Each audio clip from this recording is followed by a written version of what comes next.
جميع أرواح أولياء من مشارق الأرض إلى مغاربها ثم جميع أرواح معلمين مشايخنا خصوصا إلى وأصولهم وفروعهم أن الله يغشاهم برحمة والمغفرة وأن الله يعيد علينا من بركاتهم وأسرارهم وأنوارهم وعلومهم بالدين والدنيا والآخرة وإلى حضرة النبي محمد صلى الله عليه وسلم. الفاتحة. أعوذ بالله من الشيطان الرجيم. بسم الله الرحمن الرحيم. الحمد لله رب العالمين الرحمن الرحيم مالك يوم الدين إياك نعبد وإياك نستعين اهدنا الصراط المستقيم صراط الذين أنعمت عليهم غير المغضوب عليهم ولا الضالين آمين. السلام عليكم ورحمة الله وبركاته. Bismillahirrahmanirrahim. Alhamdulillahirabbil alamin wassalatu wassalamu ala asyrafil anbiya'i wal mursalin sayyidina wa maulana Muhammadin wa ala alihi wa sahbihi ajmain. Subhanaka la ilma lana illa ma 'allamtana innaka antal alimul hakim wa la haula wa la quwwata illa billahil aliyyil azim. Amma ba'd. Bapak-bapak dan ibu-ibu jamaah pengajian yang dimuliakan dan dirahmati oleh Allah Subhanahu wa taala, kepada kawan-kawan yang menyimak sambungan pelajaran kita pada beberapa waktu yang lalu, halaman 278, bab atau adab yang menjelaskan tentang bagaimana adab menjenguk orang yang sedang sakit. Ketika kita menjenguk orang yang sedang sakit, baik dia sakitnya dirawat di rumah sakit ataupun dia sedang dirawat jalan di rumah, ketika kita ingin menjenguk dia, ini kita paling tidak memperhatikan bagaimana cara atau adab menjenguk seseorang baik di rumah sakit ataupun di rumah. Karena terus terang saja, banyak orang tidak mengerti tentang masalah adab, terutama ketika menjenguk orang yang sedang sakit. Kenapa? Karena kurang adabnya kita. Orang yang sakit ini sudah tersiksa, orang yang sakit ini sudah payah. Karena kita kurang adab, sehingga ini menambah sakitnya dia, menambah kepayahan dia, membuat dia semakin jenuh, semakin bosan, karena kita menjenguk dia kurang dengan adab. Tapi kalau kita beradab ketika menjenguk orang yang sakit, maka insya Allah orang yang dijenguk ini dia akan merasa terhibur. Orang yang dijenguk ini dia merasa senang. Bahkan mungkin semangatnya untuk sembuh ini semakin besar dengan datangnya kita. Nah, apa di antara adab-adab ketika menjenguk orang yang sedang sakit? Di antaranya yang pertama adalah tidak terlalu lama ketika menjenguknya. Jangan lama-lama. Orang yang sakit ini kalau kita mau jenguk, kita jangan lama-lama menjenguk dia. Kenapa? Nah, karena orang yang sedang sakit ini memerlukan banyak waktu untuk beristirahat.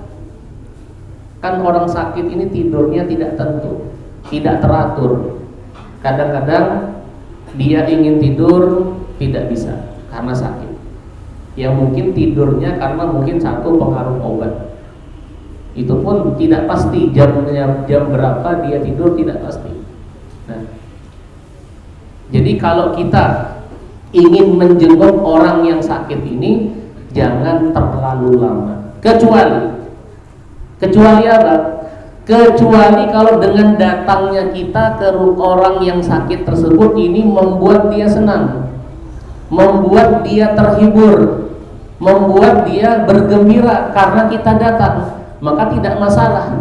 Kalau dengan datangnya kita menjenguk dia, dia merasa senang dan dia meminta untuk menemaninya, maka tidak masalah kita berlama-lama ketika menjenguk orang yang sakit tersebut.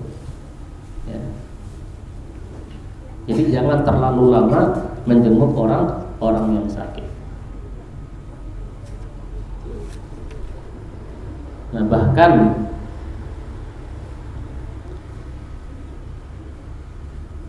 seukuran apa kita kita menjenguk orang yang sakit itu? Disebutkan dalam sebuah hadis, iyadatul maridi qadru fuwakin naqah. Menjenguk orang yang sakit itu sekadar ukuran fuwakin naqah. Apa fuwakin naqah itu? Wa huwa ma bainal halbataini minal waqti. Yaitu sekedar kita ini apa? Memerah susu unta. Artinya apa? Sebentar saja. Jangan terlalu lama, bahkan berjam-jam. Bahkan apa? Bercanda di rumah sakit, tertawa, terbahak-bahak di rumah sakit. Di samping kita dia menderita, di samping kita dia sedang sakit. Kita malah bercanda, kita malah terbahak-bahak, tertawa di atas kesakitannya dia, ya. Jadi seukuran itu paling tidak, sekedar memerah ya susu unta. Nah, bahkan Al-Imam Sari As-Saqati itu beliau pernah sakit. Seorang ulama, Sari As-Saqati, beliau sakit.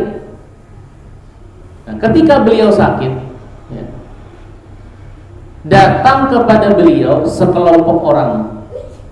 Maksudnya baik apa? Menjenguk beliau. Ada ulama sakit, lalu dijenguk. Nah, cuma yang menjenguk ini tidak tahu adab, sehingga apa? Mereka terlalu lama duduk di samping beliau, padahal beliau saat itu sedang payah, sedang sakit, sedang menderita. Ini sekelompok orang, sekelompok jamaah datang menjenguk beliau, tapi tidak ngerti dengan waktu. Sehingga apa? Membuat beliau jenuh, membuat beliau bosan akhirnya beliau, karena beliau ini sudah sakit. Nah, akhirnya apa? Si sekelompok orang yang datang menjenguk beliau ini minta doa. Wahai syekh, wahai ulama, kami minta doa, doakan kami. Kan doanya orang yang sakit itu mustajabah. Doanya orang yang sakit itu mustajabah. Minta doa. Apa doanya beliau? Apakah didoakan, ya Allah, mudah-mudahan mereka ini mendapatkan rezeki. Ya Allah, mudah-mudahan mereka ini mendapatkan keberkahan. Ya Allah, mudah-mudahan mereka ini mendapatkan ini, itu, dan lain sebagainya. Apa doanya beliau? Saking beliau ini bosannya menghadapi orang yang terlalu lama menjenguknya. Apa doanya beliau? Allahumma alimna kaifa na'udul mardo. Ya Allah, ajarkan kepada kami bagaimana caranya menjenguk orang yang sakit. Artinya Pak, nyindir mereka ini yang menjenguk beliau terlalu lama. Gak benar. Jadi jangan terlalu lama sehingga membuat orang yang sakit ini tambah jenuh atau tambah bosan dengan kita duduk berlama-lama. Itu yang pertama. Yang kedua, adabnya bagaimana? Duduk di samping kepala orang yang sedang sakit. Apa hadisnya? Nah, ini berdasarkan hadis an Ibni Abbas radhiyallahu anhu qala kana Nabi sallallahu alaihi wasallam idza 'adal marido jalasa inda ra'sihi. Dari sahabat Ibn Abbas radhiyallahu anhu, dia berkata, jika Nabi menjenguk orang yang sakit, maka apa? Beliau duduk di samping kepalanya, di samping orang yang sedang sakit. Nah, lalu kapan waktu kita untuk menjenguk orang yang sakit? Apakah seketika kita mendengar dia sedang sakit lalu kita jenguk? Apakah nunggu 3 hari? Nah, di sini juga disebutkan ada beberapa pendapat sebagian ulama. Disebutkan di sini menjenguknya pada permulaan sakitnya. Hari ini sakit, maka hari itu kita dianjurkan untuk menjenguk dia. Ini menurut pendapat sebagian besar daripada para ulama. Ya, berdasarkan sabda Rasul sallallahu alaihi wasallam, "Idza marida fa'udhu." Jika dia sakit, jenguklah dia. Jika dia sakit, jenguklah dia. Nah, sedangkan menurut sebagian ulama yang lain dianjurkan kapan untuk menjenguk orang yang sakit? Pada hari ketiga dari masa sakitnya. Misalnya ada seseorang yang mungkin sering kumpul sama kita. Hari pertama tidak kelihatan, hari kedua tidak kelihatan, hari ketiga tidak kelihatan. Wajar dia bertanya, mana si fulan? Kok tidak kelihatan? Oh, sakit, sudah 3 hari. Nah, 3 hari dari masa sakitnya kita dianjurkan untuk menjenguknya. Ini juga berdasarkan hadis karena Nabi sallallahu alaihi wasallam la ya'udu maridun illa ba'da salasin. Sesungguhnya Nabi sallallahu alaihi wasallam itu tidak menjenguk orang yang sakit kecuali pada hari yang ketiga. Menjenguk orang sakit ini termasuk daripada sunnah dan termasuk daripada hak seorang muslim atas muslim yang lainnya. Sebagaimana disebutkan dalam sebuah hadis, hakul muslim alal muslim khamsun. Hak seorang muslim atas muslim yang lainnya itu ada 5 macam. Apa di antara hak seorang muslim terhadap muslim yang lainnya? Pertama, raddus salam. Apa itu? Menjawab atau membalas salam. Ada kawan kita mengucapkan salam, assalamualaikum, haknya dia berikan. Apa? Kita jawab, kita balas salamnya dia. Yang kedua, di antara hak seorang muslim atas muslim yang lainnya, wa iyadatul marid, menjenguk orang yang sakit. Ya, menjenguk orang yang sakit. Ini diantara bentuk kepedulian kita terhadap dia. Ada juga sebagian mengatakan lihat sakitnya bagaimana.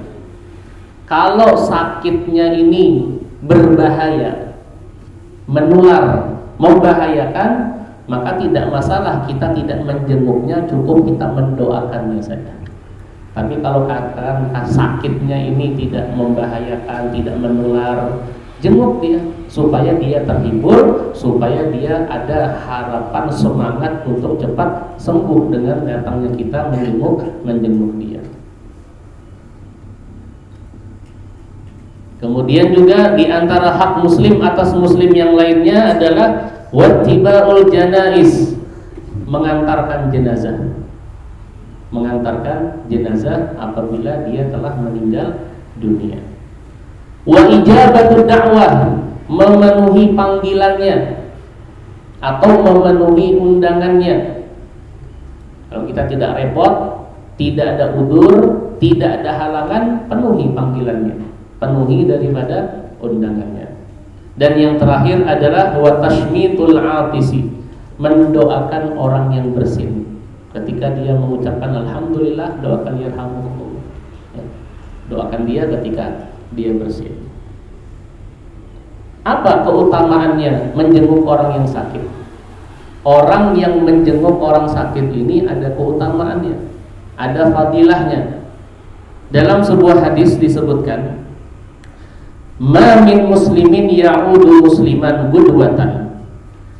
Tidaklah seorang muslim ini menjenguk muslim yang lainnya pada waktu pagi hari, illa shalla alaihi sab'una alfa malakin hatta yumsiya. Melainkan apa? Kalau kita menjenguk muslim yang lain ketika sakit pada waktu pagi hari, maka malaikat ini sebanyak 70.000 malaikat ini memintakan ampun untuk kita hatta yumsiya, sampai sore hari. Itu kalau kita menjenguk di waktu pagi, malaikat beristighfar untuk kita sampai sore.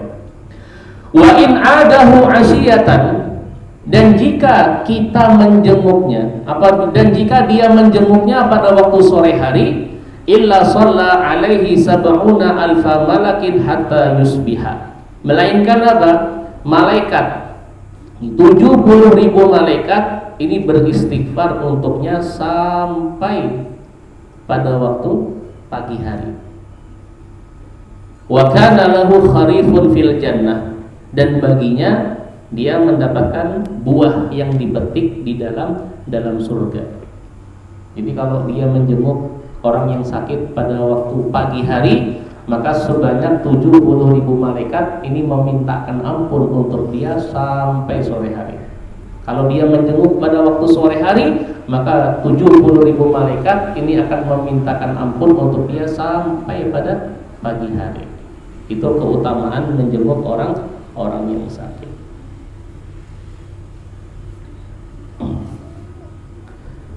Yang keempat, di antara adab daripada menjenguk orang yang sakit adalah menanyakan perkembangan kesehatannya. Tanyakan bagaimana keadaannya, bagaimana perkembangannya, apakah sudah mendingan ataupun bagaimana keadaannya dia. Tanyakan. Ya, jangan kita ini sama sekali tidak peduli. Paling tidak tanyalah. Walaupun misalnya kita tidak sempat menjenguk, paling tidak tanya keadaannya, tanya kabarnya.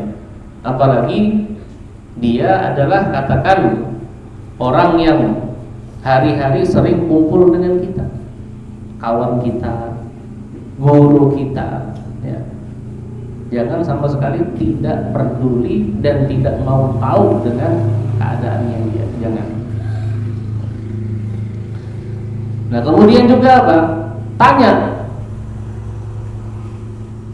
kepada orang yang sakit itu tentang apa? Sesuatu yang dia inginkan. Kan kadang-kadang kalau orang sakit ini makan nggak selera, makan tidak nafsu, pahit liurnya. Tanya kepingin apa? Tawari, bangkitkan selera makan dia. Apa misalnya? Mau soto kan? Ya. Atau mau sop kan? Atau mau makanan apa? Mau nasi kuning ya? Atau mau minum apa? Mau makan apa? Mau kue apa? Kami carikan. Tawarin. Ya, kita dianjurkan ketika ada orang yang sakit seperti itu, kita dianjurkan untuk membangkitkan selera makannya dia. Tanya kesukaannya dia apa? Ya. Apa kesukaannya? Nasi mandi, langsung pesankan. Ya. Apa kesukaannya dia? Nasi kuning, langsung belikan. Apa kesukaannya dia? Soto, langsung belikan soto. Apa kesukaan minumannya dia? Susu, belikan susu. Ya.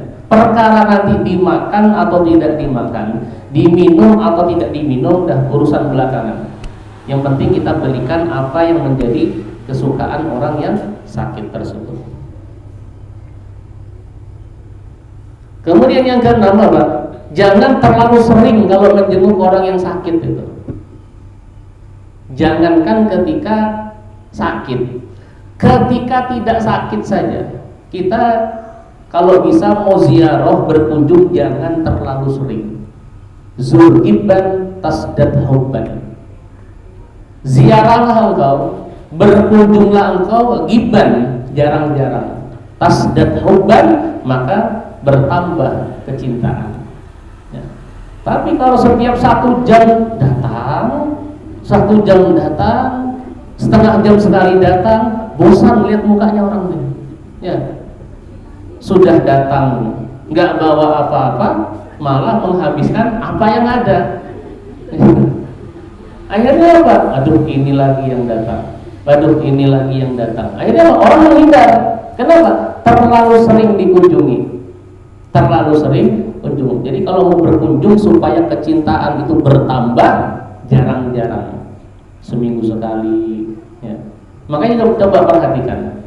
Ketika misalnya seseorang ini pulang kampung, kan jarang ketemu, setahun sekali pulang. Ketika bertemu, masya Allah, ya. Pingin apa? Pingin ini masakan. Pingin kemana? Pingin ke sana, diantarkan. Tapi kalau hari-hari mau kemana? Dah berangkat sendiri saja. Tuh sepeda motor ada, tuh kunci mobil aja, nggak pakai sendiri saja. Jadi jangan terlalu sering ketika menjenguk orang yang sakit. Nah, dalam sebuah hadis disebutkan agibu fi iyadatil maridi. Janganlah kalian terlalu sering dalam menjenguk orang yang sakit. Nah, sebagian ulama menjelaskan dalam mutiara syairnya tentang mengenai adab menjenguk orang yang sakit, la tudjiranna alilan fi musa'alatin. Innal iyadata yawmun baina yawmaini bal salhu an halihi wad'ul ilaha lahu wajlis biqadri fuwaki baina halbaini man zara gibban akhad damat mawaddatuhu wa kana dzaka salahan lil khalilaini. Ini tidak salah. Ya, ulama menyebutkan mutiara syair seperti ini supaya apa? Kita tahu ya tentang orang yang sakit ini. Satu, mereka tersiksa. Jangan sampai datangnya kita membuat dia bosan. Jangan sampai datangnya kita membuat dia semakin tersiksa. Kunjungi dia jarang-jarang, tanya keadaannya, doa, minta sama Allah, berdoa untuk kesembuhannya ya. Dan datang duduk menjenguk dia, paling tidak seukuran tadi memerah susu onta tadi.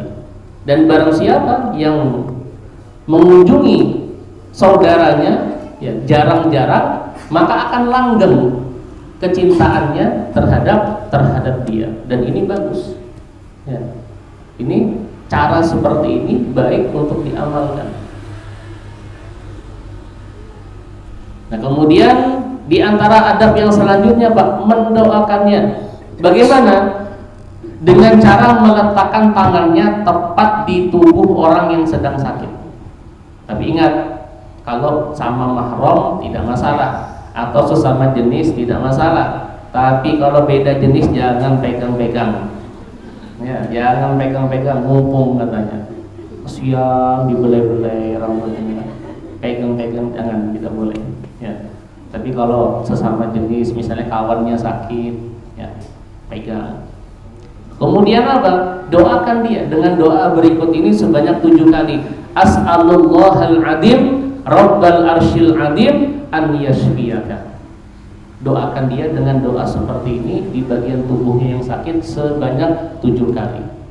Berdasarkan sabda Rasul sallallahu alaihi wasallam,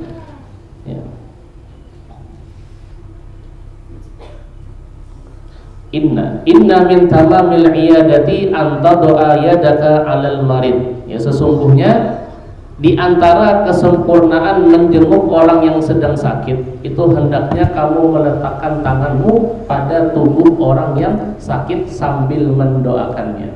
Apa doanya? As'alullahal azim rabbal arsyil azim an yashfiyaka. Itu doanya ketika kita memegang tubuh orang yang sedang sakit, dibaca sebanyak 7 kali. Insya Allah ya, Allah akan memberikan kesembuhan kepada orang tersebut. Kemudian juga apa? Kalau kita mau menjenguk orang yang sakit, hendaknya apa? Menjenguknya di waktu yang tepat atau waktu yang pas. Bagaimana kita tahu waktu tersebut pas atau tidak? Ya mungkin kita tahu, mungkin yang sakit ini yang merawat siapa? Fulan, anaknya atau keluarganya, atau mungkin ada pembantunya. Tanya jam berapa kira-kira kami ini pas untuk menjenguk beliau. Oh, kata yang jaga biasanya habis asar. Nah, kalau kita dikasih waktu habis asar, jangan nawar. Kalau duhur bang, jangan. Kalau sudah dikasih waktu asar, ya asar kita datang.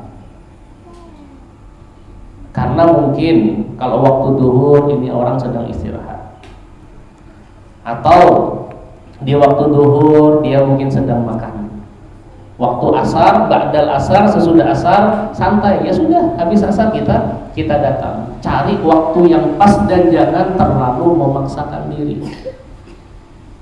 Atau misalnya apa? Jangankan pas sakit, kita misalnya mau berkunjung ke tempat ulama misalnya. Tanya, jam berapa kebiasaannya kalau menerima tamu? Oh, kebiasaannya kalau menerima tamu itu habis asar. Ya sudah, habis asar ke sana. Habis asar ke sana. Jangan di waktu orang ini dalam keadaan repot. Mungkin dia sedang istirahat, mungkin waktu itu dia sedang pergi dengan keluarganya. dia sedang berkumpul, bermain, menemani anak istrinya, atau dia sedang mutolaah dan lain sebagainya. Walhasil jangan datangnya kita ini membuat orang ini merasa berat akhirnya. Kenapa? Waktunya tidak pas, waktunya kurang pas. Jadi menjenguk di waktu yang tepat. Nah kemudian juga apa? Doakan, ya kita mendoakannya supaya cepat sembuh dan supaya Allah memberi sifat tabah, memberi sifat sabar dalam menerima ujian tersebut, dan Allah menjadikan sakit tersebut sebagai apa? Sebagai jalur, sebagai perantara untuk menghapus dosanya, mengangkat derajatnya, dan menambah pahala untuknya. Ingat, ketika seseorang ini ditimpa yang namanya sakit, itu bisa jadi adalah perantara, jalur untuk menebus dosanya, atau perantara untuk menaikkan derajatnya, menaikkan derajat dia, dan bahkan apa? Untuk menambah pahala untuknya. Jadi ketika seseorang ini sakit, ya sudah sabar, tabah dalam menghadapi musibah atau sakitnya tersebut. Jangan terlalu banyak mengeluh, jangan terlalu banyak berkeluh kesah akan penyakitnya tersebut. Atau apa? Marah tidak terima dengan penyakit yang ditimpakan kepada dia. Jangan. Jadi harus sabar, harus tabah. Ini juga paling penting apa? Yang ke-10, tidak menakut-nakuti orang yang sedang sakit. Dengan apa? Dengan mengatakan bahwa penyakitnya ini dapat menyebabkan kematian.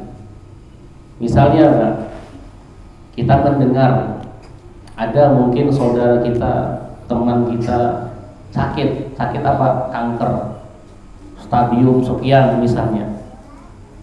Pada umumnya orang-orang yang sakit-sakit, apalagi divonis parah seperti itu, biasanya tidak lama. Dan kita tahu, kita punya teman, kita punya saudara sakitnya sama seperti itu, lalu kita menjenguk.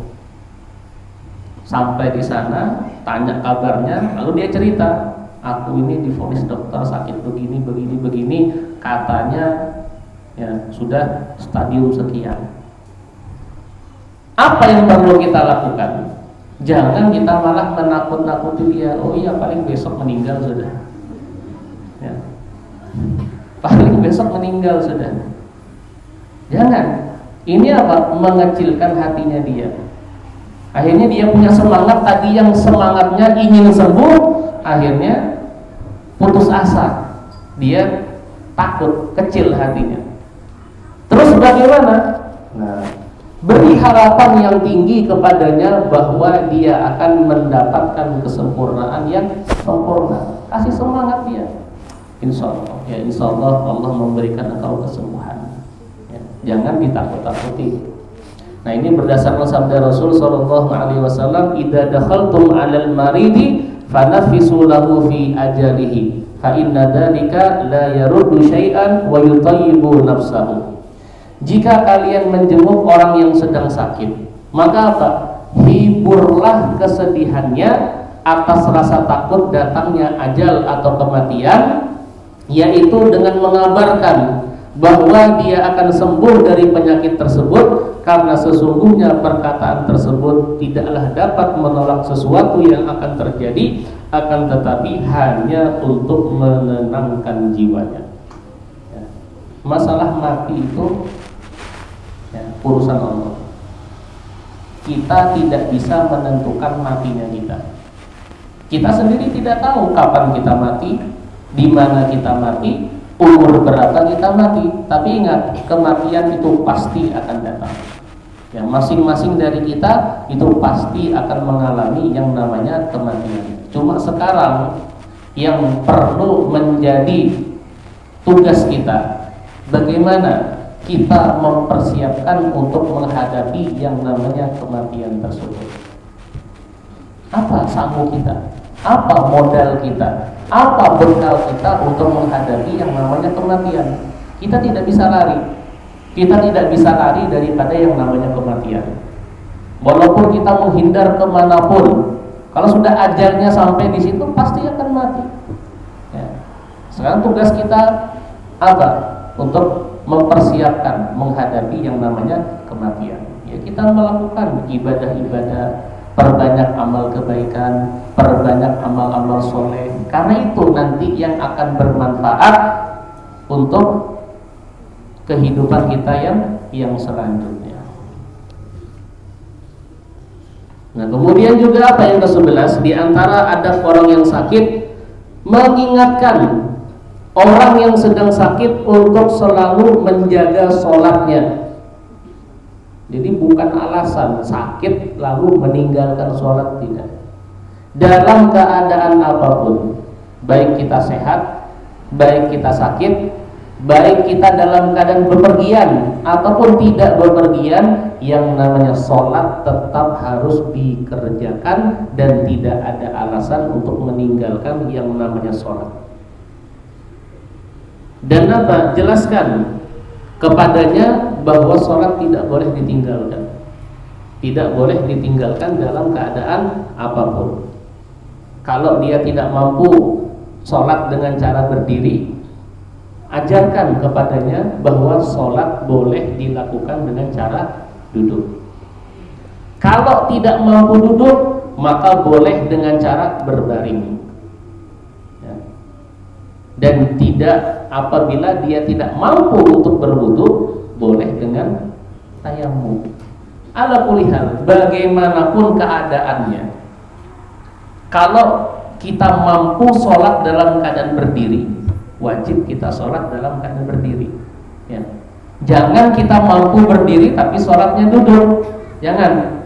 Ya, ada sebagian seperti sebagian orang jalan mampu, ya, sehat, tapi ketika sholat dia duduk. Orang yang duduk itu kapan diperbolehkan sholat dalam keadaan duduk? Kalau sekira-kira dengan berdirinya dia ketika sholat ini khawatir dia roboh, khawatir dia ini jatuh, maka saat itu sudah boleh dia sholat dalam keadaan duduk. Tapi kalau tidak, ya wajib bagi dia untuk berdiri. Ya. Tapi ada juga yang aneh, ketika sholat duduk. Ya, ketika sholat dia duduk. Tapi kalau sudah dilepaskan di mall, subhanallah, mulai jam 10 sampai malam, sampai mau tutup mallnya, sehat jalan-jalan, gak ada asam urat, gak terasa, ya, pinggangnya sakit tidak ada, encoknya tidak ada, ya, sehat walafiat. Keluar dari mall, aduh, asam urat, ya, encok ini itu dan lain sebagainya. Ini kadang-kadang kita ini terlalu manja dan kita terlalu menggampangkan, mengentengkan dengan masalah-masalah akhirat. Jadi kalau mampu berdiri wajib sholat dalam keadaan berdiri. Tidak mampu ya sudah sholat dalam keadaan duduk. Tidak mampu juga ya sudah sholat dalam keadaan berbaring. Sama sekali tidak mampu, ya katakan lumpuh misalnya, gak bisa apa-apa, hanya bisa menggerakkan kelopak mata sebagai isyarat. Ya sudah, gunakan sebagai isyarat. Gak mau juga, bawa ke masjid, sholatkan bersama-sama, inna lillahi wa inna ilaihi raji'un. Jadi tidak ada alasan untuk meninggalkan yang namanya sholat. Apalagi kadang-kadang maaf ketika orang ini musafir, bepergian, berapa banyak orang meninggalkan sholat ketika musafir. Padahal ketika seseorang ini musafir, itu ada keringanan, yaitu diperbolehkannya seseorang ini jamak atau qashar, ya, meringkas daripada sholat. Nah, makanya pentingnya kita mempelajari bab tentang sholatul musafir, sholatnya orang yang bepergian, supaya apa? Tidak ada alasan untuk meninggalkan yang namanya sholat. Capek katanya, capek, mau sholat capek, ya. Tapi kalau sudah main bola nggak capek, mau belanja tidak capek, mau jalan-jalan tidak capek, yang sakit sembuh, ya. Mau kemana? jalan-jalan, sehat langsung. Tapi kalau disuruh kemana? Majelis ilmu, pusing. Kemana? Ke majelis sakit gigi. Kemana? Ke majelis, aduh ini. Banyak sekali alasan-alasan. Syaitonnya itu besar, godaannya besar. Ya, godaannya besar. Nah, kemudian juga yang ke-12, ketika kita menjenguk orang yang sakit, mengetuk pintu dengan perlahan-lahan dan menyebutkan namanya jika ditanya, dan tidak berdiri di depan pintu. Kita misalnya mau ke rumah sakit, kamar berapa? Kamar nomor 8 misalnya. Pelan-pelan ketuknya. Assalamualaikum. Ya. Jangan datang-datang langsung kita gedor-gedor pintunya, jangan. Ya. Dan kalau ditanya siapa, sebutkan namanya. Siapa yang datang? Dani. Jangan siapa? Ulun. Siapa? Ulun. Ulun. Ulun siapa?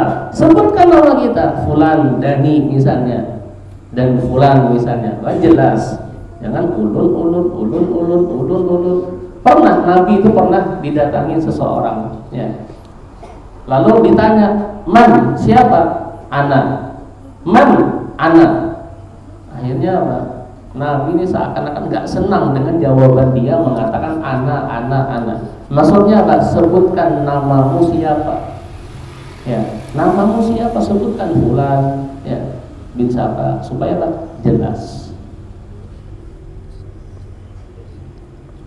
Nah, kemudian yang ke-13, mengajarkan kepada orang yang sakit mengenai tata cara bersuci.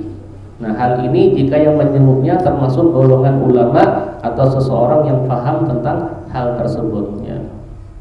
Ajarin bagaimana misalnya berwudu dalam keadaan begini, bagaimana, ya, atau mungkin tayamum bagaimana, ajarkan supaya dia ini tidak meninggalkan sholat karena ketidaktahuannya dia. Ada seseorang ini, ya, mungkin karena ketidaktahuannya dia dimaafkan. Tapi ada juga seseorang ini karena ketidaktahuannya tidak dimaafkan karena dia lalai, dia teledor. Misalnya apa? Katakan dia hidup di lingkungannya ulama, dia hidup di lingkungan ilmu, tapi dia tidak mau bertanya. Nah, ini berbahaya orang yang seperti ini. Beda kalau misalnya dia tinggal di ujung dunia misalnya, di dalam hutan, jauh daripada ulama. Lalu katakan dia tidak mengetahui, ini mungkin masih dimaafkan.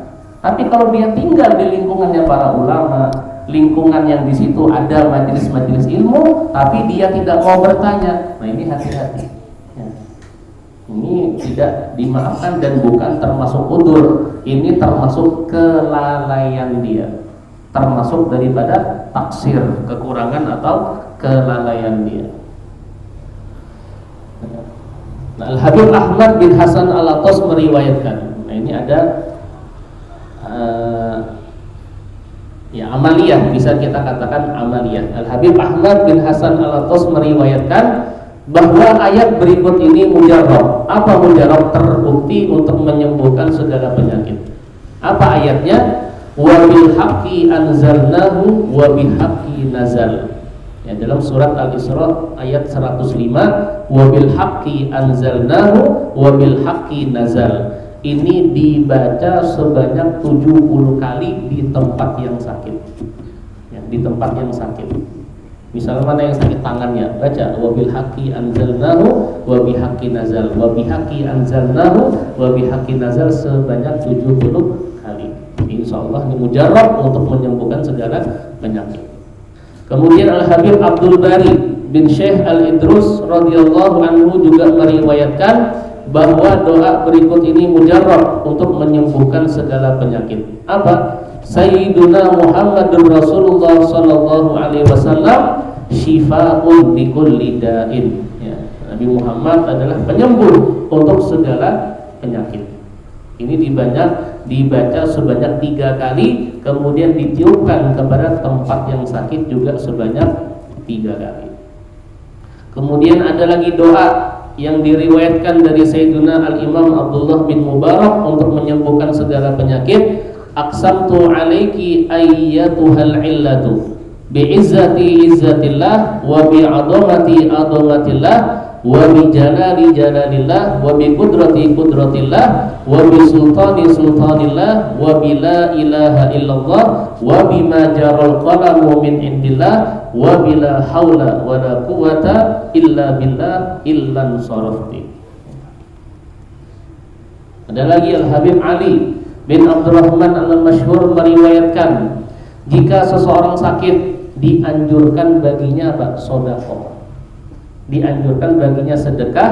Tujuannya apa?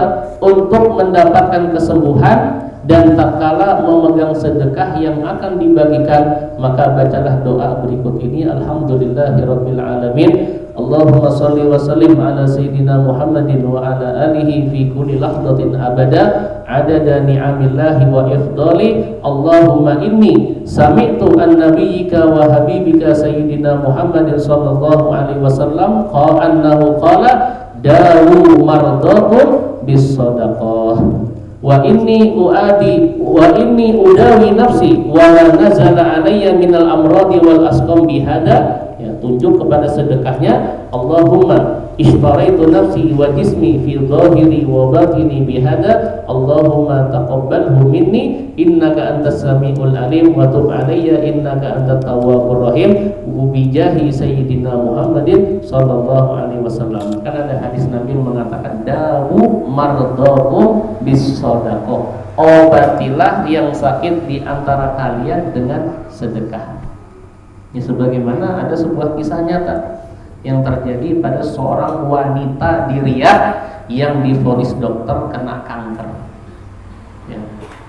Kanker sudah parah, sudah penyakitnya. Dia manusia pada umumnya. Ya. Berobat ke dokter. Ketika berobat divonis Anda terkena kanker. Ya. Sehingga apa? Cari dah perawat. Cari perawat, kebetulan dapat seorang wanita Indonesia yang sakit juga seorang wanita. Ya. Akhirnya datang ini wanita tersebut untuk merawat daripada majikannya. Seperti biasa, dia menyiapkan obat, menyiapkan makanan, menyiapkan minuman. Cuma ada sedikit keanehan. Apa keanehan si perawat ini? Habis nyiapkan makanan, minuman, obat, dikit-dikit kamar mandi. Dikit-dikit masuk ke kamar mandi. Sehari dua hari dibiarkan sama majikannya. Cuma kelama-lamaan kok sering. Tidak normal pada manusia pada umumnya. Orang mungkin pada umumnya masuk ke kamar mandi dalam sehari, WC atau kamar mandi mungkin 4, 5, 6 kali. Ini sering. Dan kalau sudah masuk ini lama tidak keluar-keluar. Dipanggillah ini perawat oleh majikannya. Wahai fulanah, ya wahai seorang wanita, aku ini memperhatikan engkau. Engkau habis nyiapkan makan, nyiapkan minum, nyiapkan obat, nyiapkan segala keperluanku. Engkau ini kuperhatikan selalu masuk ke dalam kamar mandi. Dan kalau sudah masuk ke dalam kamar mandi, lama tidak keluar-keluar. Nah, apa kata si perawat tersebut? Karena dia ditanya, nangis akhirnya ini perawat. Kenapa?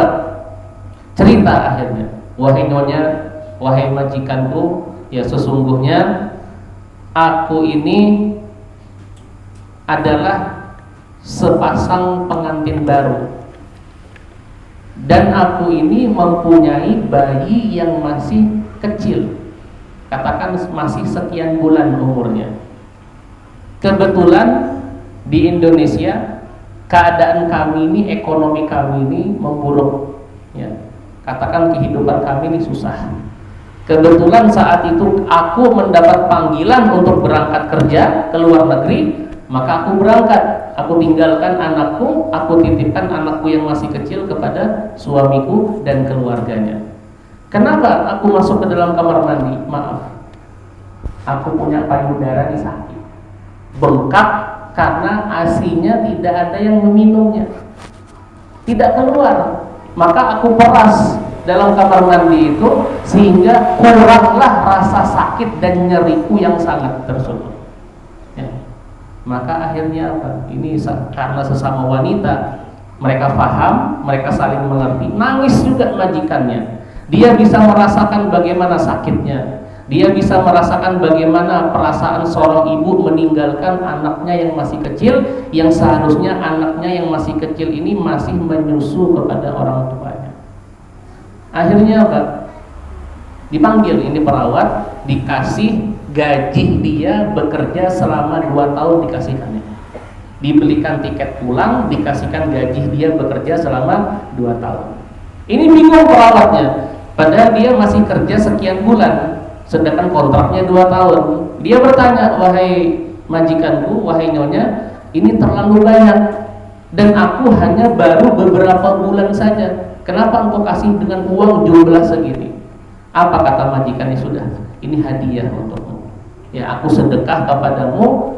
Ya, sekarang engkau pulang, kembali ke Indonesia, susui anakmu, rawat anakmu, besarkan anakmu. Nanti kalau sudah engkau ingin berminat kerja ke sini lagi, kapanpun engkau datang, aku akan menerimamu.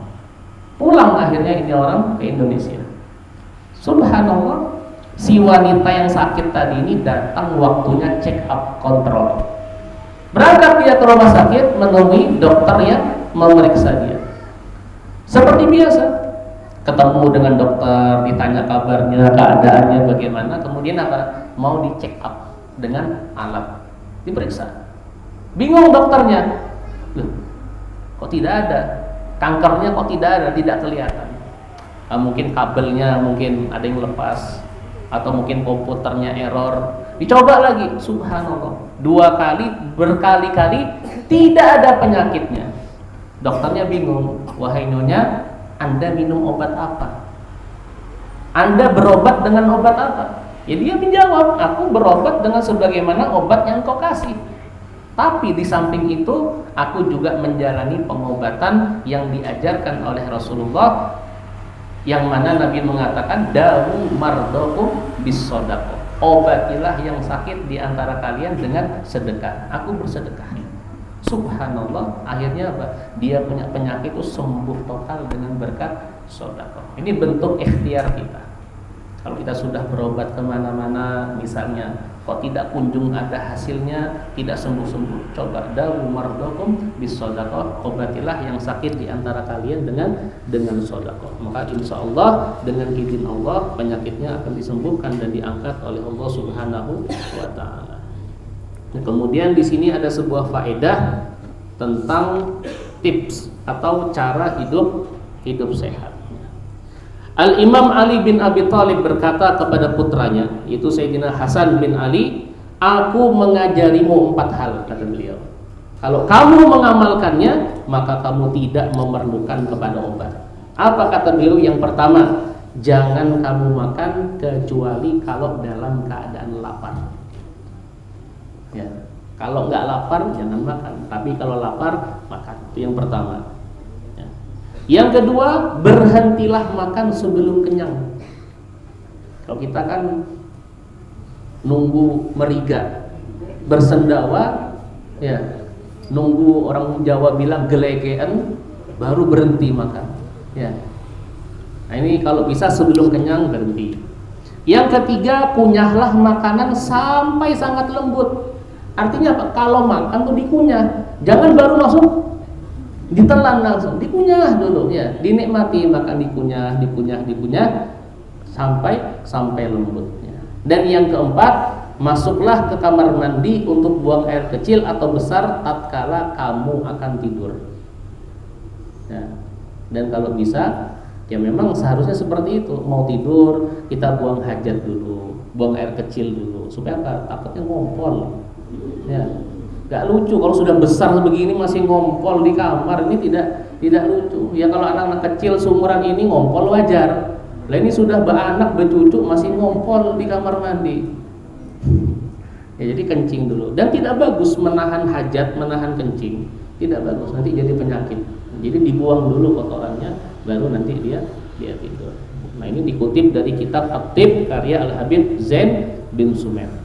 Faedah yang kedua, di antara mutiara hikmah dari Al-Imam Ali bin Abi Thalib yang berkaitan berhubungan dengan kesehatan tubuh apa? Pertama, makanlah kurma setelah bangun dari tidur.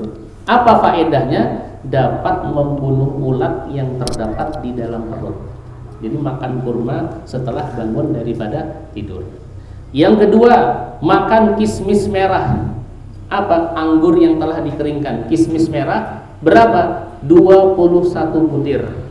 Ini barang siapa yang mengamalkannya, niscaya dia tidak akan terkena penyakit kecuali kematian. Yang mana kematian ini pada hakikatnya tidak bisa ditunda. Yang ketiga, minumlah air hujan langsung yang turun dari langit, bukan yang dari talang air, ya, yang langsung dari langit. Kenapa? Bermanfaat untuk tubuh dan dapat menangkal daripada penyakit. Yang keempat, makan buah delima beserta selaputnya karena dapat membersihkan lambung. Buah delima. Yang kelima, makanlah buah safarjal. Apa safarjal ini? Buah safarjal ini di Turki banyak. Bentuknya itu seperti buah pir atau buah jambu biji, rasanya itu agak masam. Ya, ini bagus untuk wanita yang hamil dan untuk janinnya itu bagus. Dan juga disebutkan di sini apa? Karena dapat memperkuat tubuh laki-laki. Ya, buah safarjal, rasanya agak masam.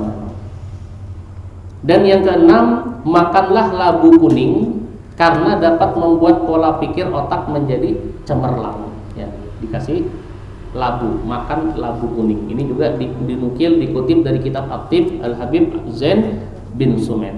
Dan yang terakhir, tentang masalah sifat kasih sayang para salafun soleh ketika menjenguk orang sakit. Bagaimana di antara sifatnya para salafun soleh ketika beliau atau mereka ini menjenguk orang-orang yang sakit? Nah, di antaranya rahmat, ya, kasih sayang yang dimiliki oleh sebagian salafun soleh ketika mereka menjenguk saudaranya sesama muslim yang sedang sakit. Apa? Mereka berdoa kepada Allah. Apa doanya? Agar penyakit yang diderita oleh saudaranya tersebut segera disembuhkan. Dan jika takdir Allah tidak demikian, maka mereka meminta kepada Allah agar penyakit tersebut dipindahkan kepada diri mereka. Ada di antara kita yang seperti itu? Tidak ada. Ya, mau penyakitnya dia, pindahkan saja ke aku. Mungkin kalau anak yang sakit mungkin iya, ya, terutama ibu.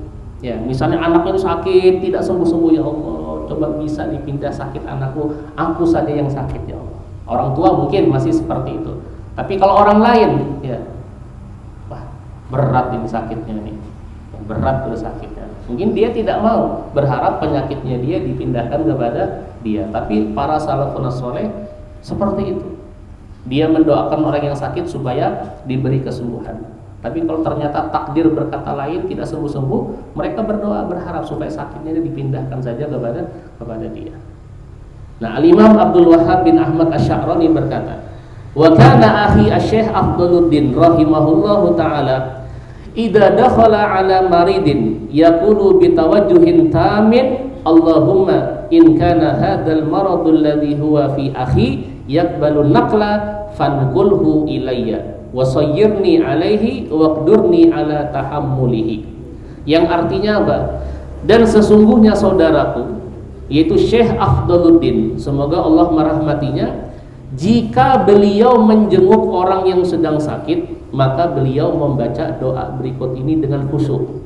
Ya Allah, jika seandainya penyakit yang terdapat pada saudaraku ini dapat dipindah, maka pindahkanlah kepadaku, dan berilah aku kesabaran atas musibah tersebut serta kemampuan dalam menanggungnya. Ya. Kita mungkin tidak sanggup mengamalkan seperti amalan-amalan para salafun saleh ini. Bahkan Al-Imam Abdul Wahhab bin Ahmad Sya'rani berkata juga apa? Wa mimma an'amallahu tabaraka wa ta'ala bihi alayya kasratu syafaqati wa rahmati liman dakhaltu alaihi a'uduhu minal muslimin hatta anni kasiran ma as'alullaha tabaraka wa ta'ala tahwila dalikal maradi ilayya. fayasiru dzalikal marad yakhifu alaihi wa yantakilu syai'an fa syai'an hatta amrada wa yakhlusu huwa minal maradi hada fi maradin yaqbalun naqla fa in kana al-amrul ilahiyyu qad khussa bihi sa'altullaha an yaltufa bihi wa ansaraftu min ghairi tahammulin.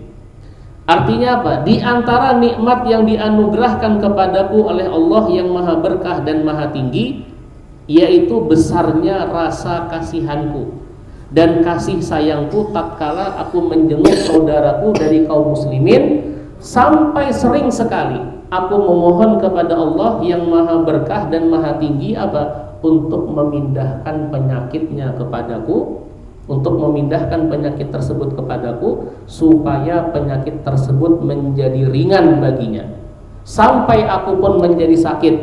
Dan doa yang aku minta ini adalah pada penyakit yang masih dapat dipindah. Adapun jika penyakit tersebut sudah ditentukan oleh Allah khusus untuknya, maka aku akan memohon kepada Allah untuk memberi kelembutan terhadapnya dan aku keluar darinya tanpa menanggung penyakitnya. Dan yang terakhir, Al-Imam Abdul Wahhab bin Ahmad Asy'arani radhiyallahu anhu berkata, wa kana Sayyidi Ibrahim al-Matburi rahimahullahu ta'ala yaqul idza lam yatahammalil faqiru amman adahu aw yukhaffafu anhu al-maradu bi du'aihi falaysa fi iyadatihi kabiru amrin ghayatuhu annahu yutawajjahu lahu la ghaira wa yakhruju anil marid wa huwa yatajarra'u sabra wa ma hakada kanat ziyaratus salafis sholihin. Sesungguhnya Tuanku Ibrahim al-Matbuli berkata, jika seorang sufi tidak menanggung atas penyakit seseorang yang sedang dijenguknya atau tidak terkurangi rasa sakitnya dengan perantara doanya atau munajatnya kepada Allah, maka hal ini menunjukkan bahwa kedatangannya ketika menjenguknya masih belum sempurna. Ya. Seorang sufi ketika menjenguk orang yang sakit tapi ternyata sakitnya tidak berkurang, ya, tidak kunjung sembuh, maka mereka menganggap apa? Menjenguknya ini masih belum sempurna. Dan sesungguhnya dia pada hakikatnya hanya sebatas merasa ikut sakit dan tidak ada perasaan lainnya, dan tatkala dia keluar dari tempat orang yang dijenguknya, maka orang yang sakit tetap menanggung rasa sakitnya. Oleh karena itu ketahuilah bahwa tata cara ziarahnya salafun saleh bukanlah seperti ini. Ala kulli hal, kalau kita masih belum mampu seperti yang apa mereka lakukan, paling tidak apa, ketika ada teman kita sakit, ketika ada guru kita sakit, ketika ada saudara kita sakit, tanya keadaannya. Kalau mampu jenguk dia. Jangan sama sekali kita tidak mau tahu dengan keadaannya dia. Jangan sama sekali kita tidak peduli dengan keadaan orang tersebut. Kenapa? Ini diantara hak muslim atas muslim yang lainnya adalah menjenguk orang yang sakit. Nah, ini diantara adab-adab menjenguk orang yang sakit. Dan kemudian selanjutnya adalah adab ketika bertakziah. Ya, adab ketika melayat. Bagaimana adab-adab seseorang ketika melayat? Ini insyaallah akan kita lanjutkan pada pertemuan yang akan datang. Wallahu a'lam bishawab. Al-Fatihah. A'udzubillahi minasyaitonir rajim. Bismillahirrahmanirrahim. Alhamdulillahirabbil alamin arrahmanir rahim maliki yaumiddin. Iyyaka na'budu wa iyyaka nasta'in. Ihdinas siratal mustaqim. Siratal ladzina an'amta 'alaihim ghairil maghdubi 'alaihim waladdallin. Amin. Bismillahirrahmanirrahim. Alhamdulillahirabbil alamin wassalatu wassalamu ala asyrofil anbiya'i wal mursalin sayyidina wa maulana Muhammadin wa ala alihi wa sahbihi ajma'in. Allahumma arzuqna fahman nabiyyin wa hifdzal mursalin wa ilhamal